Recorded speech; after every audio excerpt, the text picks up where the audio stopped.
Hi, everybody. Welcome to another episode of Everything Horror Podcast. And I am your hostess tonight, Paul Doski. And with me, we got a guy who is I would just say starting off with the indie filmmaking of creating his own film, which is known as Night. I believe it came out either last year or this year. He could definitely help me out on that after too. And this is none other than the writer, director, and actor Nicholas Jacobs. Hi, Nicholas or Nick. How's it going? It's good. It's good. So yeah. So please help me clarify. Did Night come out last year or this year? It came out this year. It came out March 17th of this year on POBhorror.com, and it came out Amazon Prime Video on March 23rd. That's incredible, I will have to say. And especially with the whole thing going on with Amazon. But we'll probably get into that later on down the road. But for people listening like myself, and well, not really listening because I'm asking you questions right now and talking to you, but for those listening right now, could you give us a little story or origin story of how you got into horror and what made you get inspired to create Night? Gotcha. I've always been into horror, honestly. I remember when I was a kid, like probably around like 4 or 5 years old, I remember catching my dad watching Bride of Chucky, and that was the first time I ever seen a horror film. So I owe everything to Bride of Chucky, honestly. And then that started everything from there on out. I had to have all the dolls, I had to see all the movies and everything. And then from Bride of Chucky, it led me to Halloween, Nightmare on Elm Street, and the list goes on. That's it. And yeah. So how Night came about was I was watching Halloween 2018 in theaters, and I loved that movie. And what I loved about it was the tension that they were able to create, and also where it led, which was the ending, which is what I thought was probably one of the most satisfying endings to a film ever. So I wanted to create something that would sort of have the tension like that film, and also have an ending that would be just as satisfying. And that's kind of how I came up with Night.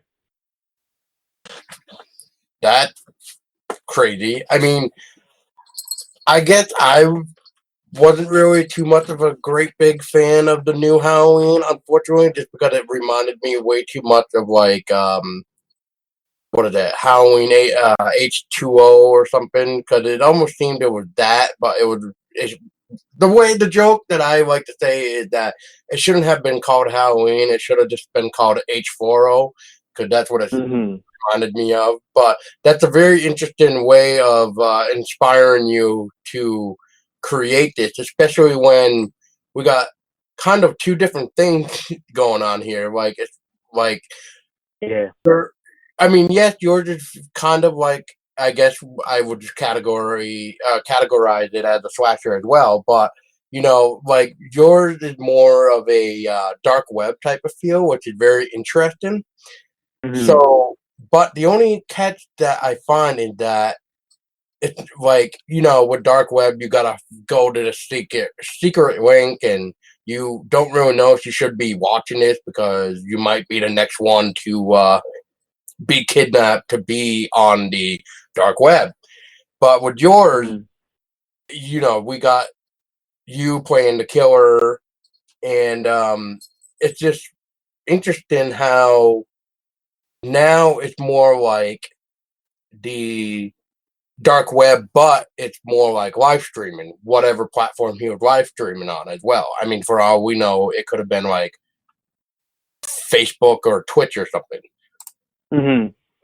Yeah, the story definitely didn't stem too much from Halloween, but the like before I even started writing this script, I knew where I wanted it to go. As in the ending. The ending was planned before I even wrote anything down. I was like, okay, I want to make a movie about this guy. He's after this girl, but the movie can't. It's not satisfying if this guy wins at the end. So something has to happen in order for this girl to get back at this guy who's been torturing her. And where the idea of the live stream and everything came from was it, pretty much reality. It's not it's not too much based off of a film made. Well, it's based a little bit off of that movie Cam. But I wrote it before I seen the movie Cam, but I was like, okay. So the Netflix film. So I was like, okay, so Cam's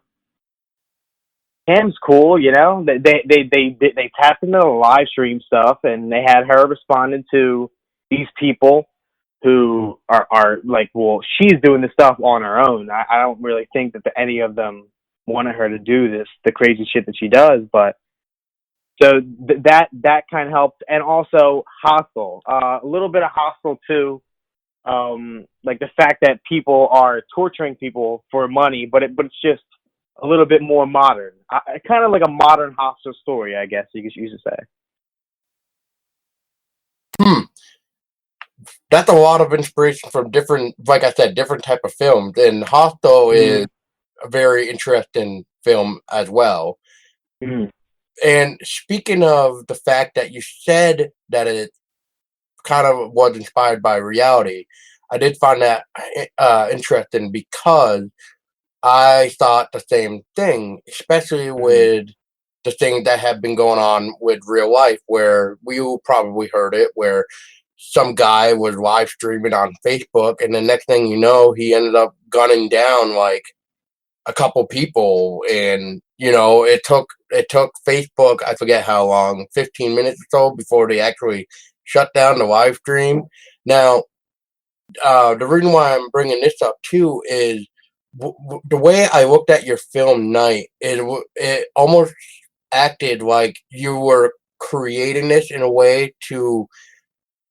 I'm trying to figure out how to word this. Like Night is almost like a wake up call, as into reality. Like, hey, wake up. Like, this is what's going on with the live streaming nowadays. Exactly. And like I said, like those movies, there are similarities, and I obviously pulled from them a little bit. But at the end of the day, this movie is pretty much like the story of the film is definitely more inspired by reality than anything else.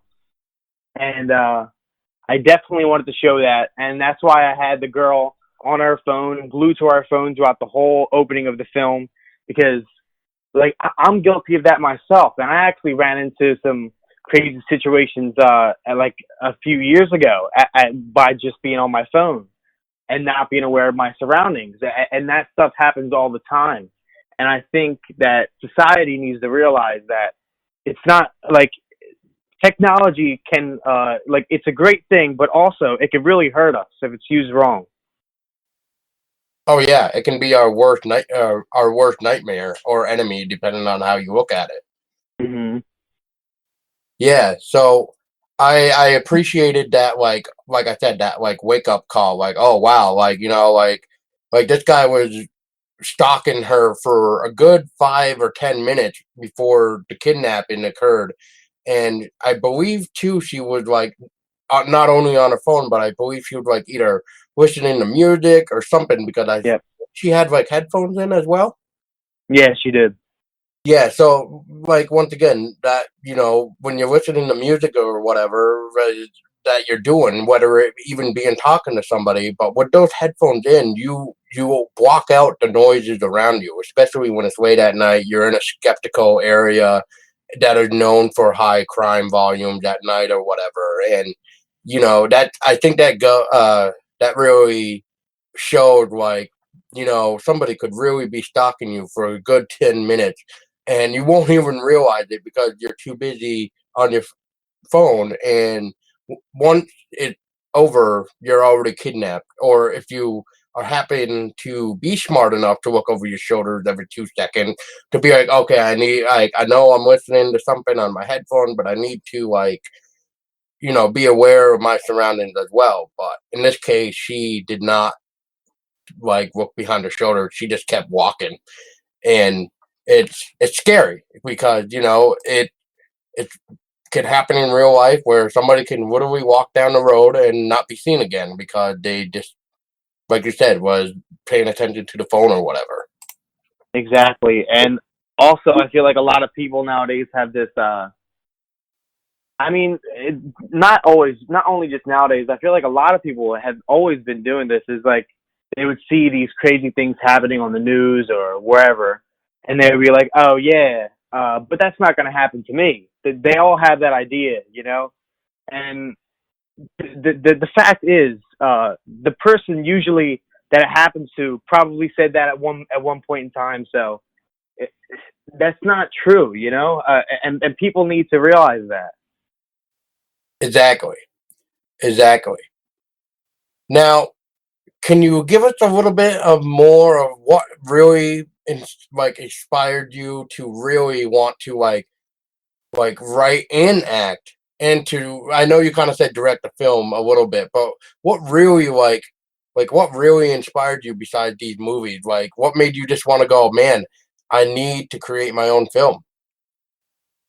Well, that's been kind of like a burden on me for a few years now because I'm not going to college. I just graduated high school, and the reason why I didn't go to college is because every like film director and like person in the industry that I've talked to has always told me that that's not something that you really need.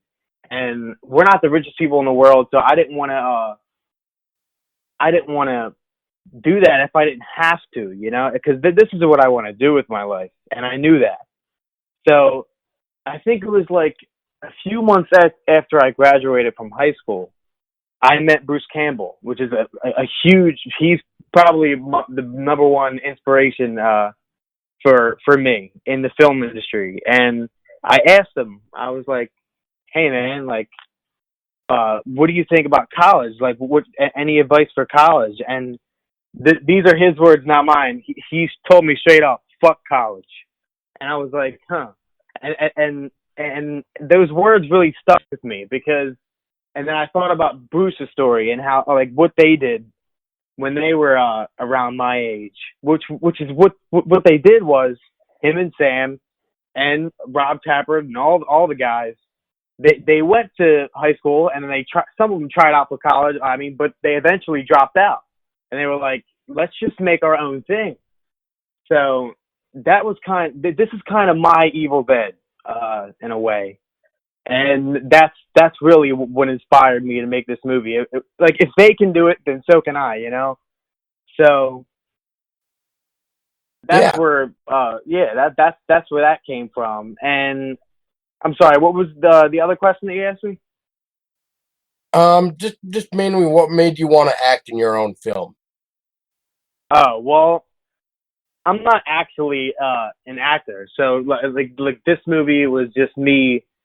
Um, I mean, I've done a few things in the past, but I'm mainly an editor, writer, and director. That's where I focused on the most over the years. But me acting was kind of because I had nobody else to, and that's the same thing for my sister. I had her act in the past, like from for a few short films that I did, but other than that, like this is the biggest thing that we ever did, like lengthwise, you know. So me acting basically came from I kind of had to for this movie because I didn't have anybody, and I also didn't have a budget either. We're not really actors. We're not really trained actors or whatever. So this is kind Right. of us just working with what we had, you know. Right. I mean, that's why you're an independent person. You made this with your own blood, sweat, and tears, and it Yep. was your vision, and you m- could only do so much because, like you just said, literally had no budget. So, Mm. so that, um, so how, I guess, so in high school at all, did you ever, or did you teach it yourself? Did you take any classes for like editing to help create your films, or did you like look up how to's, or what did you do to edit? Like, how did you learn to edit your own film? Well, I took a film class in high school, and that's where they taught me all the basics and a little bit more in regards to the technical side. Not so much like the acting or anything, which we acted in our own films then too. But that was because high school was a little bit more fun. It was just kind of like a little bit less serious. Like I feel like none of the high school films that I've made have been 100% genuinely serious. Maybe a few, but they were kind of just like let's mess around and see what we can do type of things. And that's where I learned everything though.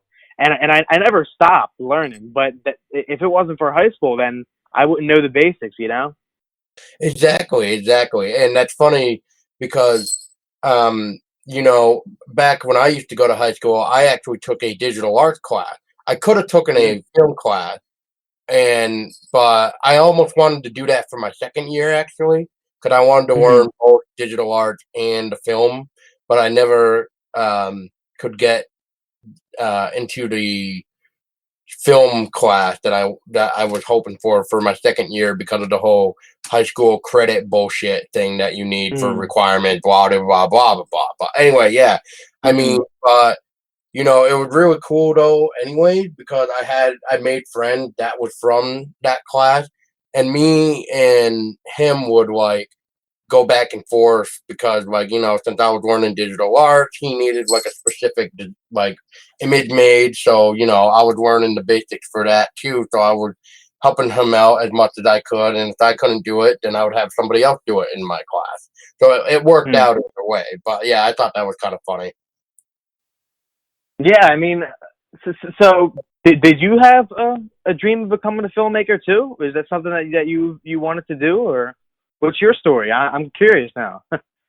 I never actually thought I could ever direct nor write something, but recently, um, I actually started to write my own little short horror script, which is based Mm. off a local legend here in my area for like a ghost story. And Mm. so, if anything, from me talking with people like you and other great people that I've met on the show, that I guess inspired me, not expired. What the hell am I talking about? Uh, so I think really my inspiration came to try my own is from people like you guys who didn't give up on yourself, wanted to try it out, and boom, you made it and happen. The only downside though is, when you finally make your movie, right, and you're not really well known, especially with Mm. you, this is your first film actually made, is the Mm. outcome. Because once you put it out there, that's it. Like that's where all the internet trolls, everybody comes out to either destroy you or Mm. or give you like, hey, for a first film and somebody that's actually, did something right or did this or thought this was cool, I would think that would be great. But so with Night, real quick too, would you Nicholas, is when you first wanted to bring out Night to the public, what was your feelings on finally being able to put it out into the public? It was such a relief because this has been the hardest thing that I've ever done because I've known how to make a movie, whether that be short or long, for a while now, a few years. But there's a whole business side that I still don't know like much about at all. that I'm still trying to wrap my head around. The business side to film is it's not the funnest, you know. Like something like that is the most stressful to me. Like actually making the movie, writing the script, that's a little bit less stressful than doing the paperwork and copyright, you know, all that. So that was I was just so relieved to be able to, you know, as soon as I was like, oh my God, finally I'm done with this, you know, just get it out there. So that's how it was for me. Now, when you were filming it, were there any type of challenges of filming this movie? Yeah, there was, because we only had 7 days to complete it. So, and also we only had like a few hours each day too, because my sister she does other stuff. Like she's a dancer, and she does gymnastics and all. So I only had her for a few hours each day because she had all these other stuff, all these other things that she had to get to. So we had to get as much done to the best of our ability in a few hours for 7 days. So that every day was a struggle in that regard. Wow. Yeah, that's pretty impressive, though. I mean, for 10 days, and you only were able to do a couple hours just to make this, I believe it was like 65-minute film. It's Mm-hmm. it's pretty impressive for 10 days, and for only having you and your sister in it, I think made it a little bit more or less stressful too, because maybe if you Yeah. had more people that actually appeared in the film besides the I want to say lady that was like knocking on the door and stuff and was like, "Hey, Mm-hmm. what are you doing?" and stuff like that. Like, I think if she would more as well into the film, I think time would have been more precious too, because you want to Yeah. make sure everything is like spot on. And I know how most people, where if they have somebody for a day, they will shoot all their scenes in a day or a weekend just to get it all done, and then go back Mm-hmm. and edit it in. So it's really interesting to hear all these weird type of hacks of what you can do. But yeah, it's nice. Definitely. Now, after you have released it, Nicholas, is there anything now after you've seen it, or even from what you heard, that if you Mm-hmm. could go back to your film to edit anything, is there anything that you would fix? And if so, what would it be and why? Well, a lot of people seem to not like the fact that I left in the sound of the retractable knife. And I obviously did that on purpose. I could have put it in a sound effect, but I chose not to. And the reason why is because, like, goes back to what inspired me to make this movie, and that's because I was trying to make this movie My Evil Dead. And if you remember, Evil Dead, the original, you see certain things that, like, in the movie, because of the budget, and you could look at it and you know how they did these effects. Like, say, I think it was Shelly. Ash shoots Shelly through the hole in the door, and he shoots her in the face, and then you see the blood hose like squirting out of her face, and you could see the hose, and you could tell how they did it. And I honestly love that stuff. Like, like that type of thing makes me, like, that inspires me. Like, you don't have to watch behind the scenes, and you're looking at this movie and you're like, wow, like, I could see how they do that. Like, this is just a group of friends, and they made this movie together, and they used a blood hose. Like, you don't even need to watch behind the scenes to see how they did it. You can watch it in the movie. And also, like, you see, like in other movies, like, you see like a puppeteer's hand moving this thing, you know, or the rods to something. Like, I don't know. I just love that stuff. And, like, I think that this story was really sick and twisted. But obviously, like, this movie is really tainted to compared to something like Hostel or whatever, because I don't like really, really gory and overly graphic, like torture porn type of stuff. So, like, even though this story would have been, if it was given to anybody else, I tamed it down because, one, we didn't have the budget. And also, even if we did, I wouldn't have done the crazy stuff because that's just not my type of thing.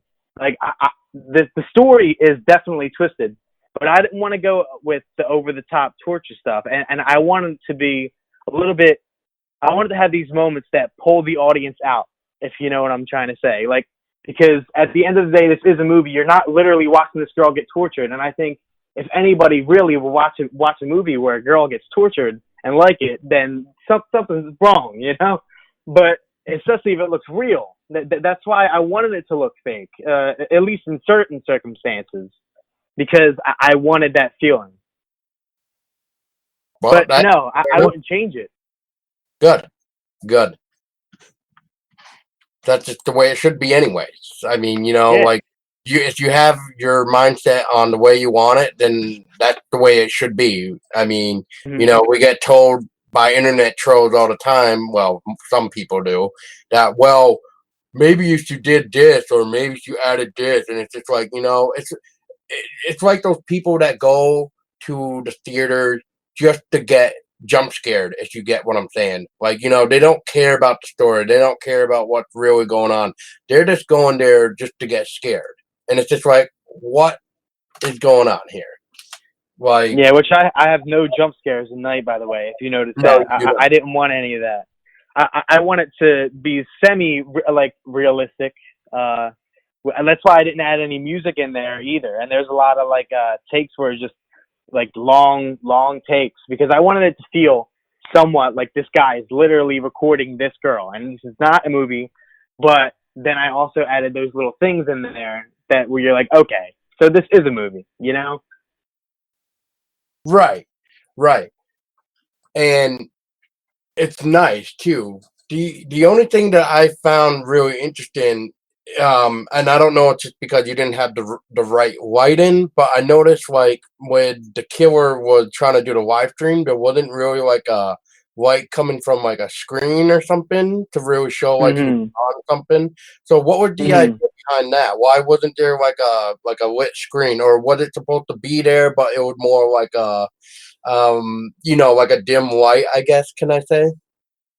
Well, I chose not to do that because I kind of wanted the character to be like a silhouette. Like, you don't really know. Like, like maybe he has a mask on, but like you see it sometimes, but you don't others. So you're like, I don't know anything about this guy. I don't know what he looks like, and that's why I didn't want to show him at all. I want him to be basically a silhouette. I like that. I didn't even think of that. So I'll give you props for that. So yeah, there's a lot of experimental stuff in here. Like, a lot of people were saying also, like, when the chat starts up, they would have maybe liked to see something like straight out of Unfriended, where like you see the chat come up. And the reason why I chose not to do that is because it's been done. I wanted to do something different here, and that's why I chose a lot of experimental ways of doing things, because I wanted to try something new.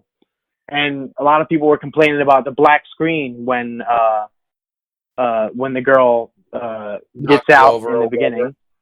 Yeah, the black screen, and then you hear the footsteps, and you don't see where she's going, but then she pulls the hand away, and then you see something, and then her hand goes in front, and you're like, what's going on here? And I wanted to do that in a really experimental way.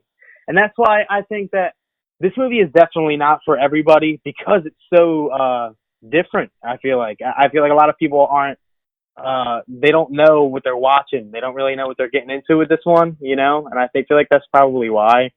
But hey, I mean, it is what it is, you know? And yeah, exactly. It is what it is. And for people that complain about the black screen, have you ever stopped to think that, hey, maybe that's what's making you want to continue to watch to see what happens next? Duh. Exactly. I mean, I know I used to be picky a little bit of stuff like that, but then when I really started to realize it, like as I grew older too, it's like, oh, I get it. This is really making me amp up to see what the hell is going on and what's coming next. because, like, as you're saying, like, we heard the girl's footstep and stuff like that. It's just like it's one of those things, like what is she doing? Like, Exactly. and then and then when the camera gets fixed and stuff, then you see what she's up to, if I may say. Hmm. I mean, I don't want to try to give too much away here too, Yeah, I know. but yeah, I see your point too there. And as for unfriended and stuff, I mean, yeah, I mean, I guess Hmm. we're not looking at a screen all night long. Oh, wait a minute, yeah, yeah, I'm thinking of the right movie. Yeah, Hmm. Unfriended. Yeah. Yeah, and it's not like we're looking at a screen all throughout the entire film. We're actually seeing what looked to be like a real live stream, not Hmm. something where found footage is. If we, well, yeah, this is mainly found footage, but it's not like the typical found footage where we see the record icon and everything else and the battery Yeah. life. In this Hmm. case, it's what we would actually see in a real live stream. It's really nothing Hmm. except for the natural lighting and wherever the camera is with and seeing too. Exactly. And that's another thing that people were talking about. They're like, oh, it's pretty much just one shot. Just one shot of this guy, and that's it. As soon as he gets her in the chair.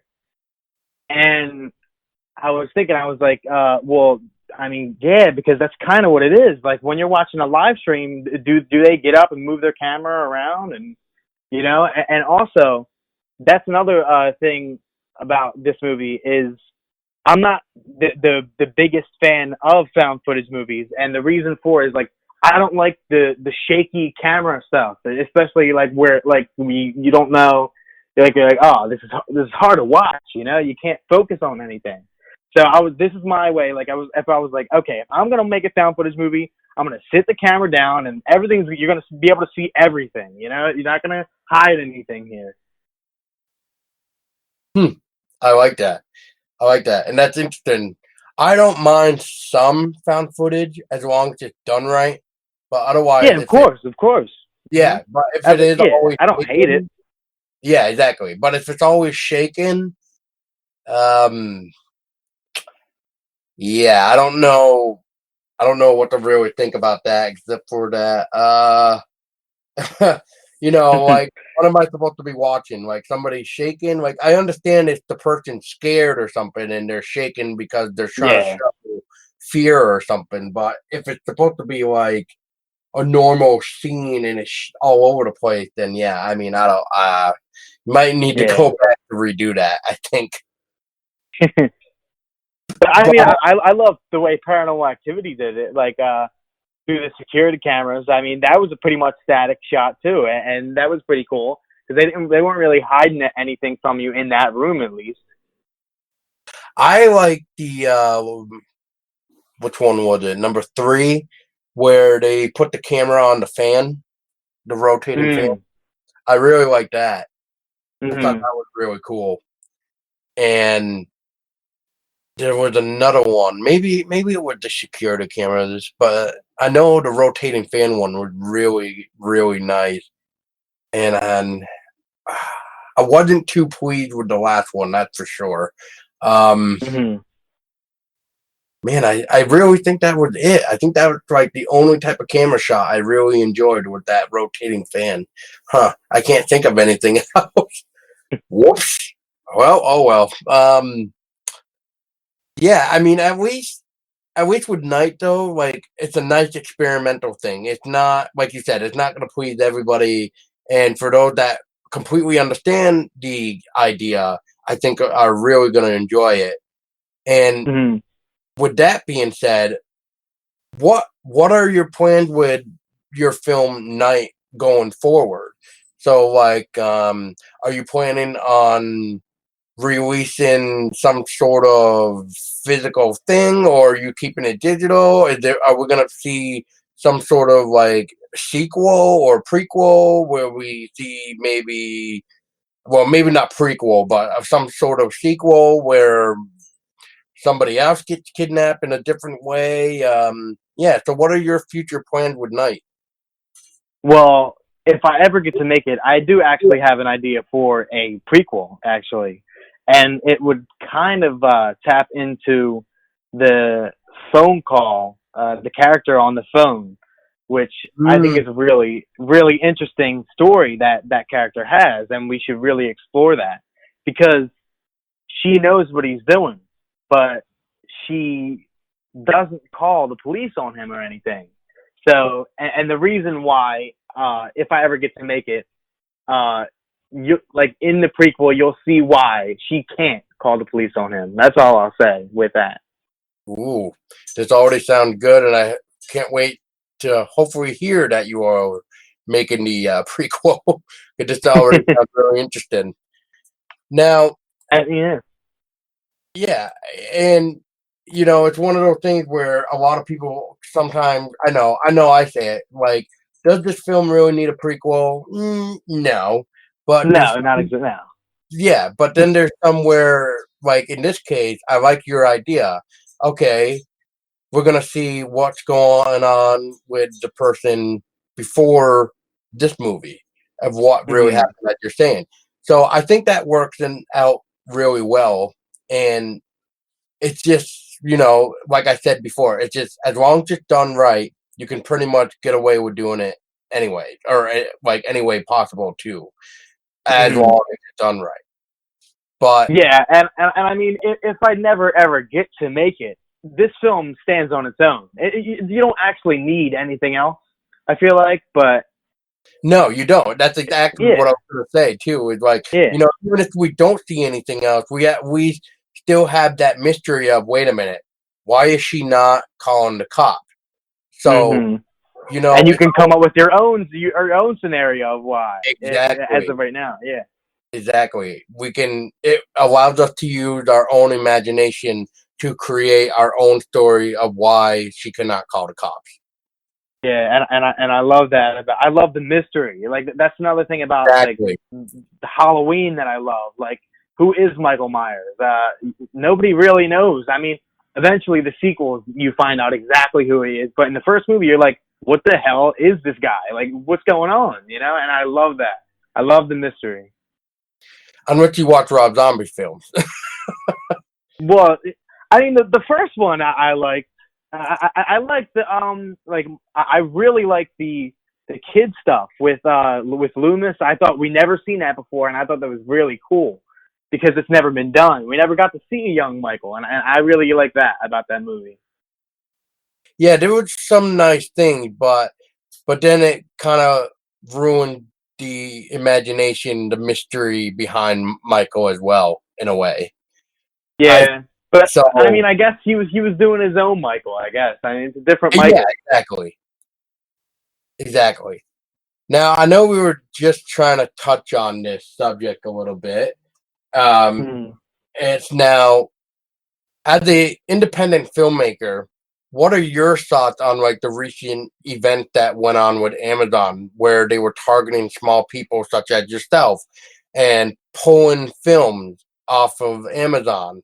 And then now, I don't know if you have Instagram or not, but now Instagram is targeting the hashtag horror, just the regular horror. They're Hmm. now saying that hashtag horror is more of a self harm to us now, and that if we need support, we need to get it. Otherwise, pretty much, Instagram is saying that it is not okay to you know to to appreciate horror, even though it's something completely different. But yeah, but what are your thoughts on the whole Amazon and Instagram? This is honestly news to me. Really, like, is Amazon targeting specifically horror indie films too? Oh yeah, there's been a few films where they let me okay, so let me rephrase this. Have you Hmm. ever heard of a film called Cherokee Creek? No, actually. Okay, that is a comedy horror film, right?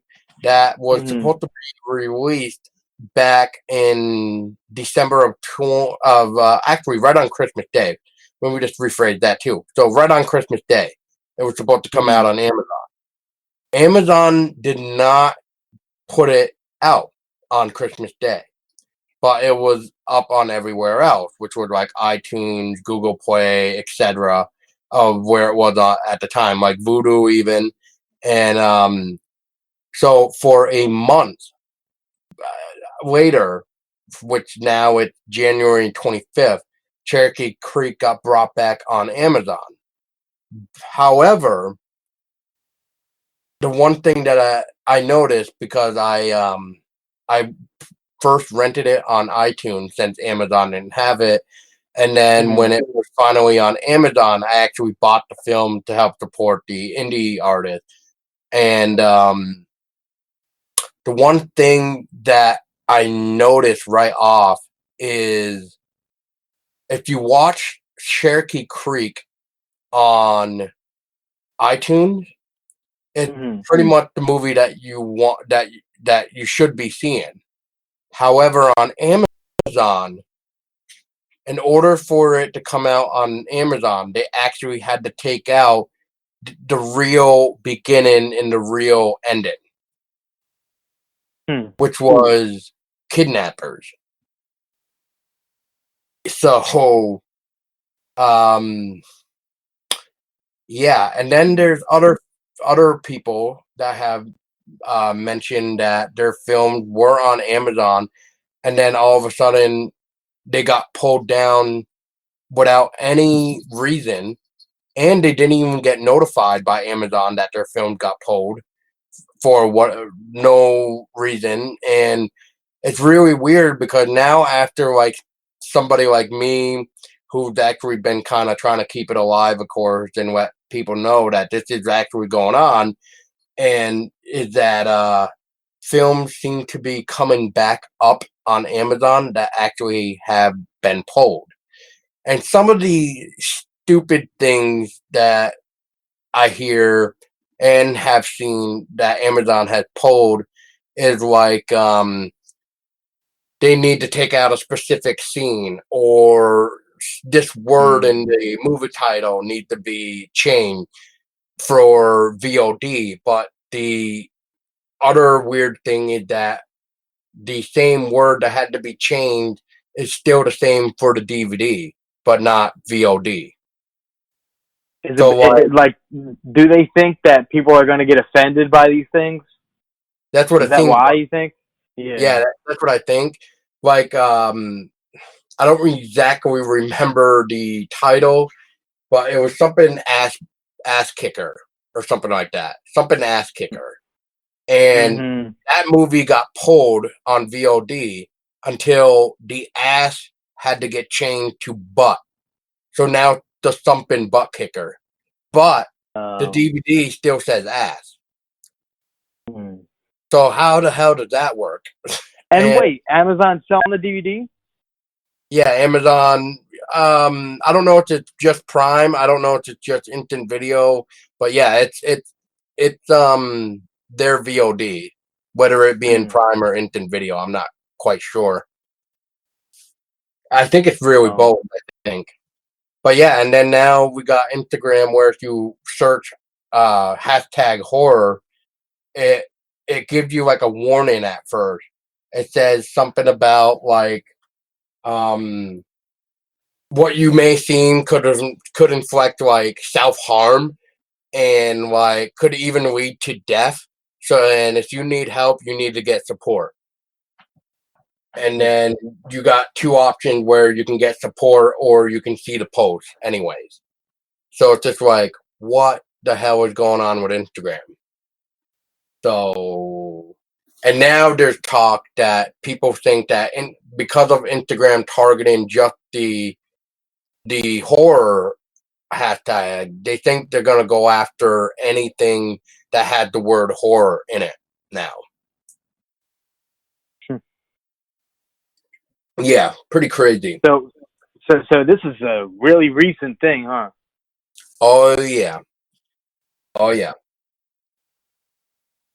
And we have a couple people that are trying to tell Instagram, like, horror is healthy, which it is. I mean, because people like me and you, right, who would use the hashtag horror, it affects us, and because that's like the popular hashtag, right? Yeah. So Mm. without people using it, nobody's really going to see our post because of the fact that Instagram is trying to say horror is a self-harming way to ourselves and can possibly lead to death. So we need to get help. That we're not okay, even though we're okay, because we all know it's a genre and it's a lifestyle. We love Yeah. it because of the the endless possibilities of trying to be scared or anything really. Horror. That's why I love horror. There's so many things that can creep us out, and there's so many ideas maybe yet to even be done or seen. Like there's different type of sea monsters that we could possibly see that we still don't even in today's reality we don't even know like what exists. But if they were to make a film saying like, oh look, this thing just got washed up ashore, and what can this be? And then the whole movie can be this random sea creature that we'd never seen before, and like that can be scary. I mean, look at what happened with the original film Jaws. When that came out, people ended up going shark hunting because of that movie Jaws. They wanted to Mm. kill all the sharks because of Jaws, because they think the sharks would do what Jaws did, even though they can't. Do you think that like, I mean, like, are you scared for horror, like, as a genre? Is that what you're trying to say? Like, do you think that there's going to be less and less horror, like, because of this, especially indie horror? Well, if Amazon keeps targeting the small people for weird reasons like that without giving a explanation, I Yeah, mean, that can do a lot to somebody, especially on Amazon. Amazon is a yeah, well-known definitely. platform, and Mm, with the save example for you, right? With the because your film is on there, and mm-hmm. what would you do if your film was pulled, but you didn't know that, and you didn't even have an explanation? Like now you Yeah, kind of fucked because you're like, oh shit, like what's wrong? Like, you got to contact Amazon or have whoever, if you went through a publisher or unless you did it yourself. Um, which, by the way, did you go to a publisher or did you put it up yourself? well, I put it up, I put everything up myself pretty much. The only deal that I made was the distributing deal was to povhorror.com. So yeah, I had to sign an agreement with them. But other than that, Amazon, I put it up myself. Okay, so yeah, so that right there can be very interesting topic right there. Where if Yeah, Amazon were to pull it, then what do you do? You got to contact Amazon if you even get an answer to figure out what is wrong with your movie and why it got taken down. yeah, it's definitely it does seem pretty shady. I think that I think that horror will always find a way, though. Like, I mean, I obviously I wouldn't be making as much. Like, say if my movie did get pulled from Amazon, it would still be on POV horror, but obviously, probably I'll be making more money on Amazon, because it reaches a wider audience. But Exactly. yeah, so that's the thing. But I do think that the horror community is, whether they like us or hate us or not, doesn't really matter, because I think the horror community is probably the best group of fans out there, honestly, and the most loyal too, I think. No, So I no completely. matter what, yeah, I definitely think that horror is not going anywhere. Whether we have to find out a different way of doing things, that remains to be seen. But I think the horror is not going anywhere, and definitely indie horror, because honestly, it doesn't matter if you have a budget or not. I feel like the horror community, especially, like it doesn't matter about that. You know, it matters about who the person is, what the intent behind it is, and the art of it. You know, like, and that's why the community is so awesome. They're so accepting to all these things. And my film is actually rated higher on POV horror than it is on Amazon. I'm pretty sure we got less bad ratings on there. So my film obviously is for that, more of that type of fan base, you know, than the wider audience. Well, see, that's exactly like what I mean. Because when I was trying to say earlier, where you're like, Yeah, I you know know, what you you mean. finally made your film, and then you got to put it out there to the public, where they're either going to tear it apart or not. And Mhm. see, that's the thing with Amazon. Amazon puts it. That's why everybody loves Amazon, because everybody knows it. It's a big company. It's a big name. Yeah. Everything is pretty much on there almost, and like, you know, it it's where people feel they can be their own critic, if that makes sense. Yeah, So, yeah, yeah. and even though some people may not like found footage that much, they're still gonna try it, if that makes sense Mhm. as well. Kind of like Yeah, you. yeah, yeah. You're not really a big found footage fan, but I bet you anything, if you could rent a found footage film, you would at least give it a try. So I think Yeah, that's the exactly. idea. And unfortunately, though, not a lot of people like found footage. So that's where the problem becomes, you know, where Mhm. the people that don't like it and they want to see like a traditional shot film, they're not going to get that with Night, Yeah. unfortunately. But with point of view or POV horror, which is point of view anyway, but you know, that is literally what it is. And Yeah. and you know, everybody that likes that type of stuff, it just, that's it. Like, you know, like everybody can just go to Mhm. POV horror, and that's what you're gonna get. Nothing traditional really shot, and it's kind of cool to really see, I guess, a company that focuses mainly on found footage, since a lot of people Mhm. really don't like found footage. So it's kind of cool to see its own home, if that makes sense.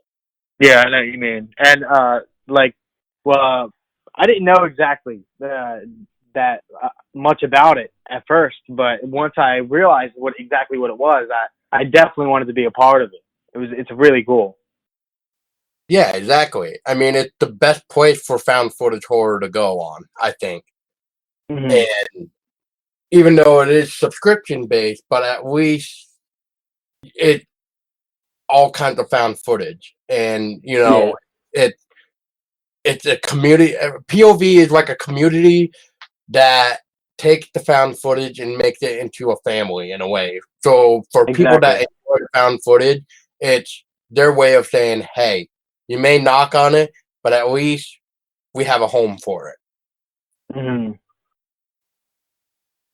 So my final question for you tonight, unless actually, before I actually give you it, is there anything that I have not touched on that you feel should be mentioned, or do you think we did pretty okay? I think we pretty much talked about it all. Good. Yeah. I'm glad. So for your final question then is, what are your plans for the future, and how can we possibly see another film for you? Um. Well, definitely, I'll probably be putting my movies on. If it is found footage, I'll try to get it on POV horror, and hopefully everything. Hopefully the whole thing with Amazon is going well. I mean, hopefully they don't keep doing what they're doing apparently, but hopefully there too, you know. But in regards to what's my next project, it's kind of up in the air right now. I'm just like I'm kind of brainstorming, but definitely within the next couple of weeks, I should be at least writing my next script. I think I might do something a little bit more original before going to a sequel, though, or a prequel, if I ever get to. I think I might try to do something completely different from Night. Hey, there's always room for experimentation to try something else too. Mm-hmm. Now, I did forget this for Amazon too, because I talked with the guy that actually made the film. Another weird film that was actually taken down from Amazon was a how to make Halloween makeup. Mm. And then about a week ago, guess what? Amazon put it back up. I have no idea what happened, and I don't think he even does. So it just randomly showed up again. I don't know why, but it did get pulled. So I don't know. I don't know what the hell is going on with Amazon. They didn't change anything to it this time. They didn't say you have to take this out, or as far as I saw, nope, nothing would change from what I was reading from the guy. Yeah, so I don't know. I don't know what Amazon looks for when they take it down and then try to re-put it back up. But I can understand, I guess, some words, but the one thing that really makes it weird is, like I was saying with the ass kicker one. So if you had to change ass to butt, how come the ass kicker is still the same title for the DVD but not the VOD? What the hell is the difference? So that's the only thing I can think of. But all right. Yeah, so Nicholas, thank you so much for talking with me. Thank you for having me. Especially to learn more about Night as well, because after you listening to you kind of answered some of the questions in my head of, well, why didn't he do that? It felt like a missed opportunity, and it makes sense listening to you. So that's why I didn't want to completely be like, oh, well, this film is just garbage, but it's not, because it's a cool way of looking at it. And yes, there is some scenes that I felt could have been a little bit better portrayed with acting wise, but in the end, but then again, we're not actors, though, really. exactly. I mean, we can't really say, well, maybe they had better acting classes. No, what are we, two people just trying to make a film, whether how good the acting is or not. It's just one of those things where it's just like, well, at least you made the film, but for somebody that says, well, maybe the acting could be better, the best response to that is, well, you make the fucking movie, and then we'll talk about it. And then I will judge your film. Is he going to judge mine? I'll judge yours. Let's see you make a film first, and then we'll talk. I can't make a film. Oh, okay then. See, I mean, then don't open your goddamn mouth. Oh, gotta love people. Anyway, before I go more off topic here, Nicholas, is there any way on social media or anything where we can keep up with everything and anything Night or you at all to know what's coming in the future? Facebook, Instagram, and YouTube. You can follow Night Official Movie, and everything else from there, you'll be able to find everything. Nice. Sounds like an awesome night. Ha ha ha. Pun intended. All right. Well, thank you so much again, Nicholas. And if you ever make something in the future, we will definitely have to have you back on, because it was nice chatting with you. And thank you. And if you ever feel like you want to put in your thoughts on anything that we're doing in the future, I'll definitely reach out to you, and you can more than welcome to come on and state your opinion, whether if you hate it or not. So we'd like to have you even on for future episodes as well. Definitely. I'll keep in touch. Yeah, definitely. And for everybody else listening, please make sure that you take your fucking headphones out of your ears so you can enjoy the environment.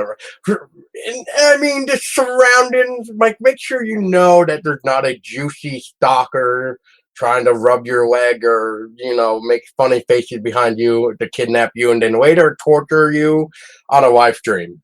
And until next time, guys, stay scary.